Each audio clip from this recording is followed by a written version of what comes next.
Alright then, so it's gonna be 40 cards on the main deck.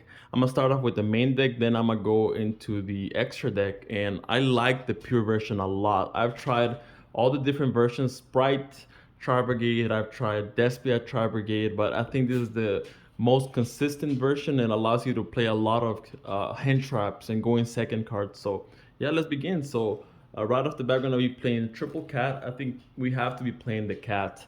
A single cat gives you 6 interruptions if it goes uninterrupted. So if we can end up on 6 interruptions with one single card, then why not play it, right? And if you draw into hand traps or go in second cards aside from your cat, then your opponent is almost always gonna end up losing. So now we're gonna be playing triple fractal. I mean, what can I say, right? One of the starters in the deck. The cool thing about Lightheart is that even you activate this as cost, sending it from hand to graveyard, your opponent ashes it or gammas it because they don't want you to get any names in the graveyard. It doesn't matter because now you can just normal summon one of your TRI-BRIGADE monsters, banish the fractal from the graveyard, you go into your Lightheart, you link summon both of those for the Blossom, and you can keep playing from there. So it gives you a lot more options now. Now we're gonna be playing Triple Kit, one of my favorite TRI-BRIGADE monsters in the deck. It's pretty cool. This is almost always what I add for follow-up after I revolt them. So then I'm gonna go into Nerval, the searcher of the deck. I'm gonna be maxing out on that. I'm gonna be playing double Keros. I will play the third one. And you can play the third one, but I mean, you kind of don't want to open this one that much. You rather open like a hand trap instead. So yeah, I mean, I like this. I like having two of this, especially because we're playing Desires. If I wasn't playing Desires, I would only play one. But since we're playing Desires, we don't want to banish the one of, right? And we're playing the Fabled Cerberus right here because we're going to the Herald of the Arc Light play. You discard this off of the your Bear Broom or of your Keras and you special summon it. So yeah, we're playing Double Crow. Double Crow. Crow is so good in this format. Stops Sprite, stops Tier Laments, stops a lot of decks. So why not play a Wing Beast that has a lot of synergy with our deck? So and now for the hand traps, we're gonna be playing triple Nib. Nib is so good in today's format, especially if you know when to nib your opponent, right? Sprite can play around this, but a lot of the time, Nib plus Imperm or Nib plus Gamma, it means that their turn ends. So Nib is pretty good. We're playing Triple Ash, and there's a lot of Despia out there, and this is one of the most generic hand traps in the whole game. If I would say the most generic hand trap, so hits every deck, so why not play it, right? We are playing the Gamma package. It's so good in this version of the deck because it means that your cat, if you attribute cat as cost and they ash it or gamma it, then you can gamma. So pretty good synergy with the deck. We're playing triple Imperm. I mean, Imperm is one of the best hand traps right now. It helps you play around triple tactic talents, right? Because it's not a monster effect. So it's so good going first or going second.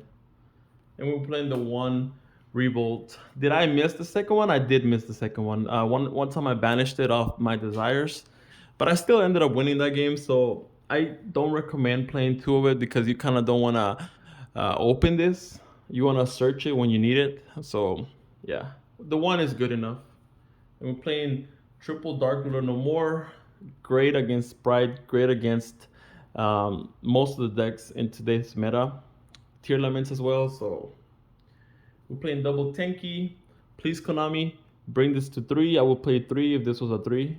Tenki is pretty good. Double Desires. I'm pretty sure both of these will come back to 3 in the next ban list.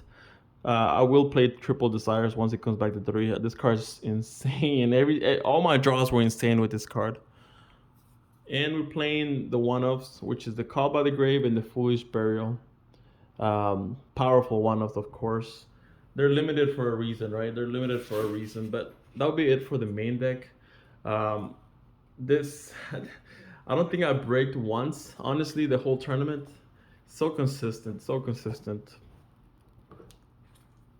And now we're playing, now on to the extra deck. So we're gonna be playing the Scareclaw Lightheart. So this card is pretty good. The effect doesn't really matter. It's just the fact that it's a Link 1 Beast Warrior. Like I mentioned, you can just banish any of your Wing Beast Warrior from the graveyard, summon this, link both of those monsters into the Blossom, and then you can go on from there. So that you're not solely reliant on your Almirage to be able to link summon the one that you normal summoned. And speaking of Almirage, we have to play this. If we open Nerval or Kit and that's our only name, then we kind of have to go into one of these two. So, I mean, into the Almirage. And now for the Link 2s. We're actually playing Double Blossom. One of the things I love about the Pure is that we can play more than one Blossom. On the Despia one, you only really have room for one. And on the Sprite one, you only really have room for one. So I like having access to two Blossoms. They almost always came up, honestly. So Double Blossoms is clutch. We're playing the one Bear Broom to search our Revolt.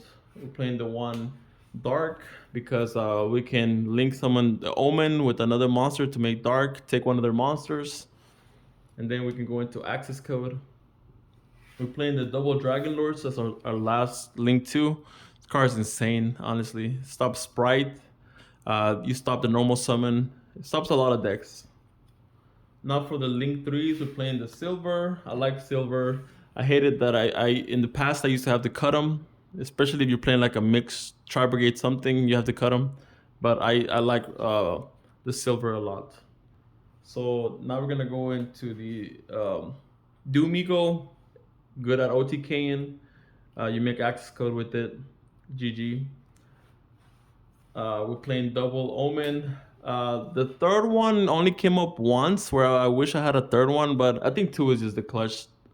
The correct amount. The third one almost never comes up. Like when it does come up, you're like, oh man, I wish I was playing 3, but I think 2 is just the sweet spot.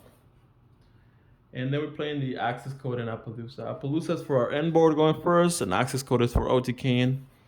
Self-explanatory. And now for the synchros, we're playing the Herald of the Arc Light and the Omega. Omega is when we Gamma on our own turn. We can synchro the Gamma and the driver into the Omega. And the Herald is to, with the Keros and the Fable guy, we make it. So Herald is pretty good. Herald is pretty good. It makes Droplet kind of awkward. You know, they can't really send monsters as cost. So yeah, that would be it for the Tri-Brigade deck profile.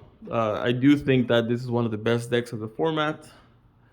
You have so much room for going second cards, you know.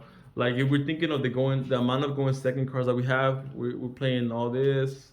So this is 6, we're playing 9, 12,